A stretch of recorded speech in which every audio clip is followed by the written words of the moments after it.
سلسلے ماہ رمضان نمبر 20۔ خاتون بچے کو کھلاتے وقت چبا چبا کر کھلاتی ہے، یہ جائز ہے، لیکن کوئی چیز حلق کے نیچے جانا نہیں چاہیے۔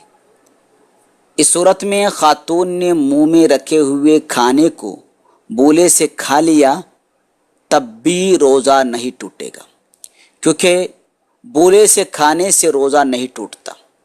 البتہ چھینک وغیرہ کی وجہ سے کھانا حلق میں چلے گیا، ہاک کے مخرج کے نیچے اتر گیا تو روزہ ٹوٹ جائے گا۔ اسی طرح دانت درد ہوتے وقت دانت کو دوا لگائی جا سکتی ہے۔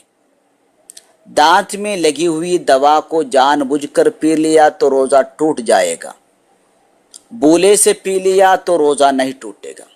البتہ چھینک وغیرہ کی وجہ سے دوا حلق کے نیچے چلے گیا تو روزہ ٹوٹ جاتا ہے۔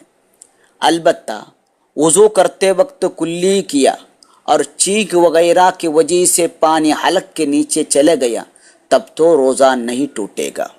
وہی گرگرا کے وجہ سے ہو تو روزہ ٹوٹ جائے گا۔